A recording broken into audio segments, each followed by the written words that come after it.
Have to wait for Zoom here for a minute. Good morning, everybody. So last year, on July the 12th, 2020, our interim pastor was on vacation. And we were all doing full Zoom church, and I volunteered to do the sermon. So I spoke about gratitude then. Because after all, 2020 was a rough year and we needed to have some light. And with our new pastor, Reverend Monica Banks, being out today and unable to join us, I thought I could revisit this sermon again and reflect on gratitude. So that's what I'm going to do. And I'm going to go off script here for a second because also, like, couple years ago, I don't know if any of you guys are on Twitter, but I don't know, my daughter kind of convinced me to maybe go on Twitter and, get some, follow some funny people or whatever, just to get some inspiration. So I don't really post a lot on Twitter. I just kind of look around and whatever. And there's some just toxic stuff on Twitter, but this morning, I saw something that I thought I would share because it just made my heart full. So this lady bought a washer and dryer on like Craigslist or somewhere, she was gonna go get it. And the guy wanted $500 for it.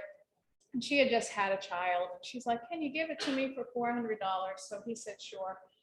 And then she got the washer and dryer. And when she opened the dryer to get into the lint to see if there was $400 in there.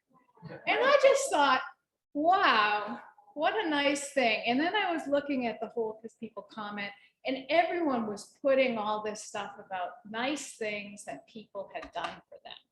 And, it just gave me, some hope that there really is still there are a lot of good people still in this world, and we just don't hear about them, and we hear all the bad stuff because I guess that's what gets the clicks on the internet, and that's what gets the views and whatever.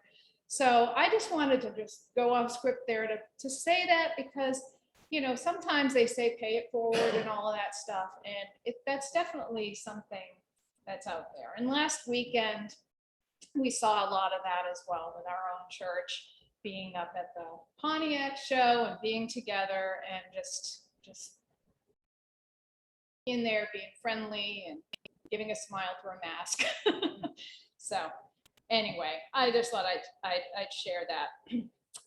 So getting back to reflecting on gratitude, I've been a participant in a number of support groups over the years, and one of the best pieces of advice given in those groups was to keep a gratitude journal. And when you're in a support group, it's most likely because you're dealing with some sort of problem in your life that you're trying to address or to cope with. And you might be distraught, sad, angry, frustrated, any of those negative emotions that can consume our own well-being and our own happiness. So we continue, even today, to experience some of these very trying times. And last year, when all of this was going on, we might have been thinking about our own ancestors that went like about 100 plus years ago through the flu pandemic. And that took so many lives, including the life of my great grandmother at the age of 32.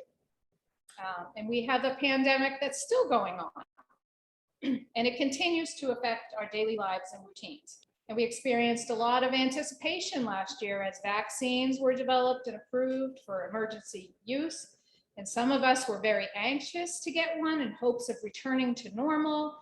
And we even saw more quote unquote normal as our state lifted restrictions, including wearing masks. And we could go back, if you were fully vaccinated, into stores and gyms without a mask on, like it was 2019. And our case numbers and our death numbers dropped, and we thought, hey, maybe we're done. And unfortunately, a new variant had other ideas, and many with distrust of the vaccine didn't take it. numbers went up again, and we continue to be on this roller coaster of adjusting to the new normal. But this isn't all. Last year, we might have also been thinking about the unrest of the civil rights movement of the 1960s, as we saw and heard the outcries of mistreatment and protests across the country. Our nation was reeling from unemployment, and many were concerned about feeding their families. We may have been thinking of our own parents and grandparents that suffered through the Great Depression. Since then, we had a presidential election that brought in a new president, and there were many people happy about that and many people that weren't happy about that. And the divisiveness amongst Americans is reported daily. And some are calling to violence, and others are just trying to do their jobs and comply with the new normal. Health workers, service providers are cast as evil people to some. And then we experience natural disasters, including fires, hurricanes, floods, and more, seemingly more frequent and more intense than ever before. And we just passed the 25th anniversary of a horrific attack on our country, 9/11, 2001, and an attack that united us back then as a nation. And now, divided, we watched the withdrawal of military from Afghanistan, a war and presence that lasted nearly 20 years. And there are very divided views on that as well. With all these events continuing to happen all at the same time, why should we be grateful? Isn't there one thing you can write down today in your gratitude journal that is positive and important to you? So what is gratitude anyway? Some people have expressed it well, like Zig Ziglar. He was a motivational speaker and said, gratitude is the healthiest of all human emotions. The more you express gratitude for what you have, the more likely you will have even more to express gratitude for. And John F. Kennedy said, as we express our gratitude, we must never forget that the highest appreciation is to not utter words, but to live by them. And lastly, gratitude makes sense of our past. It brings peace for today and creates a vision for tomorrow. Melody Beatty said that. Gratitude is a tool for happiness. The Bible can also help us with gratitude when we find ourselves in our thoughts traveling to dark places. Psalm 136 verse 1 says, give thanks to the Lord, for he is good. His steadfast love endures forever. Here we are grateful for God's goodness and love. And Psalm 118 verse 24 says, this is the day which the Lord has made. Let us rejoice and be glad in it. But why rejoice with gladness during these difficult circumstances? And that one's a tough one for me to answer. But for me, I look at the world around me, and what I just said about that lady that got that money back, there's a perfect example. I look at the world around me and look at how the pandemic brought goodness, believe it or not, to a lot of things. It drew us into isolation in the springtime of last year. And that happens to be my favorite time of year. And the spring brings new life. Trees wake up from the winter's cold. I used to tell my grandmother, the trees are waking up. She always used to tell me that later. Oh, look, the trees are waking up. Anyway, trees wake up from the winter's cold, many producing bright, colorful blossoms that blanket the ground in beauty. It brings songbirds, one of my favorite things, that sing in the early morning and to attract mates. And it brings the excitement of newborn deer, birds, bunnies, and other wildlife, many times right outside your window. And during the pandemic, for me, I sat there, looked out my window a lot and took a lot of pictures. I meant to bring my pandemic distractions book. I made a pandemic distractions book of all of my pictures from like March of 2020 to February of 2021, just everything. The little stories that I have. Next time you're here, will you bring it? I'll bring it. I'll show it to you guys. Anyway, I forgot it in my case to get out the door here. So, other things that happen in the spring: flowers sprout from the once cold earth, and neighbors get back outside. They're mowing grass, riding bikes, and walking in the fresh, warmer air. Many of us still aren't traveling as much as we had in the past and would like to. We're wearing face coverings again, and we still are distancing from those we want to hug and be with, although many of us have had some time with loved ones. We went down to Florida in May and finally got to see Andy's family. Florida is not the place I want to be right now, but at least we got to do that and give everyone hugs down there. So I don't know about you guys, but we've had multiple vacations canceled again and again. We've had a trip canceled twice that we'd really like to go on, and we haven't tried to reschedule it again. We're just waiting to see what happens. But how do we cope? It is still pretty scary out there. I know a lot of people that are scared. Isaiah 41:10 says, "Fear not, for I am with you. Be not dismayed, for I am your God. I will strengthen you. I will help you. I will uphold you with my righteous right hand." And Philippians 4:6-8 says, "Do not be anxious about anything, but in everything, by prayer and supplication, with thanksgiving, let your requests be made known to God. And the peace of God, which surpasses all understanding, will guard your hearts and minds in Christ Jesus. Finally, brothers and sisters, whatever is true, whatever is honorable, whatever is just, whatever is pure, whatever is lovely, whatever is commendable, if there is any excellence, if there is anything worthy of praise, think about these things." There's a lot in the news that's not encouraging. However, Mr. Fred Rogers, remember him?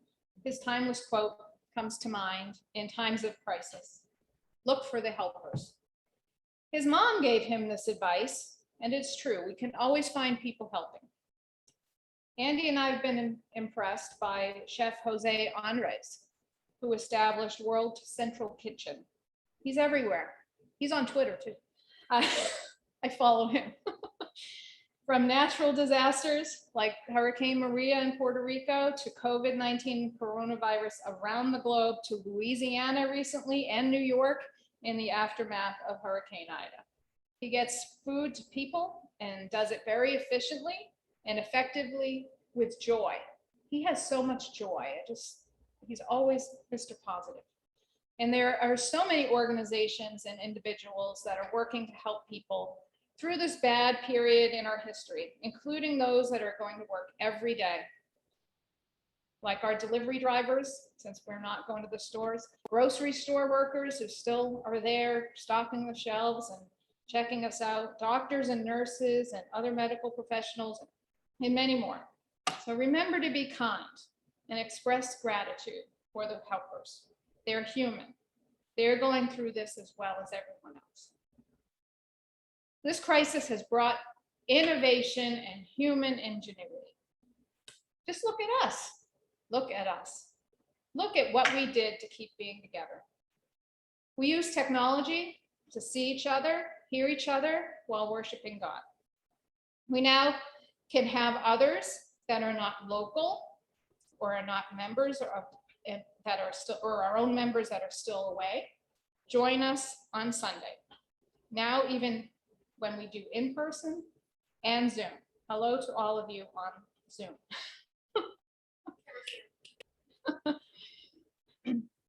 And people in the fitness industry, which I missed a lot when I put my gym membership on hold. Found ways to continue giving classes through different online means. I continued my Zumba class because my instructor invested in a live stream platform, and she did that 3 times a week prior to vaccines.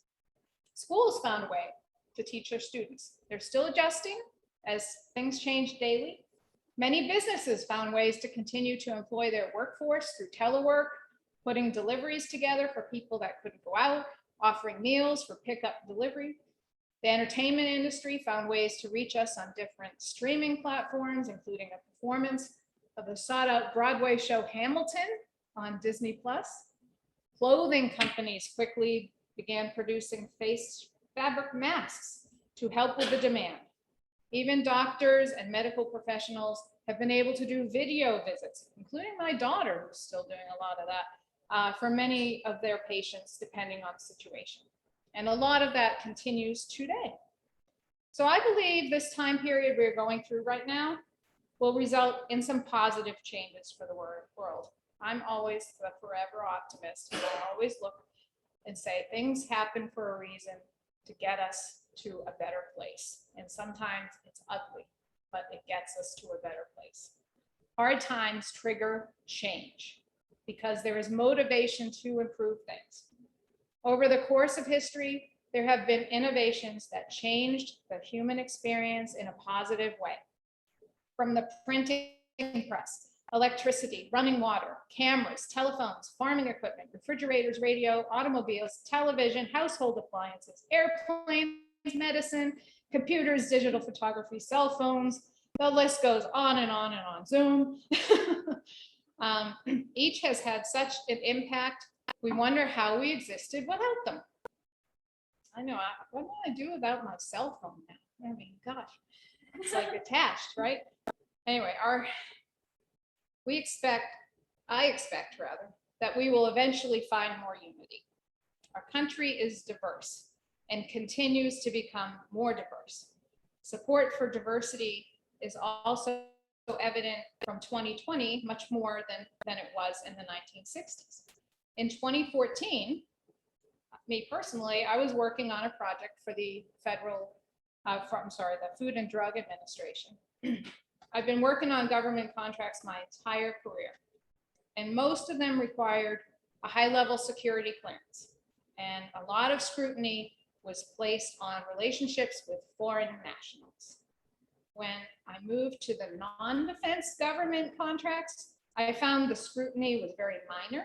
The government was willing to allow highly skilled people to work on these types of contracts as long as they had the proper visa.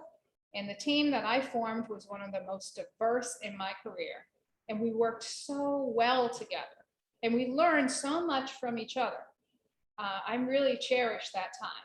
We celebrated each other's heritage with special luncheons for different holidays, Diwali for Chinese New Year, and many others, and had some great food. Oh, miss those. And we created a special quiet room for those of Muslim faith that have prayer obligations. Differences are what makes life more interesting. I'm forever grateful that I experienced and learned about others' cultures and heritage. And I continue to try to learn about other cultures and other heritages. Our forefathers escaped religious persecution and came to this land to build a country that allowed freedom of religion and other freedoms as written in our Constitution and its amendments. It didn't happen all at once. It evolved, sometimes very painfully, but with each change, we improve the human experience, where we can all be treated equally and all be free. And for that, I'm grateful. So I have to admit that I hadn't been writing in my gratitude journal daily like I planned to when I started it in 2018. And when COVID hit, I went and found it and wrote months of gratitude statements for the times I missed. It was very therapeutic and reminded me that I should not be afraid and anxious, because worrying doesn't take away tomorrow's troubles. It takes away today's peace. So remember this prayer of serenity when you find yourself feeling helpless. God, grant me the serenity to accept the things I cannot change, the courage to change the things I can, and the wisdom to know the difference.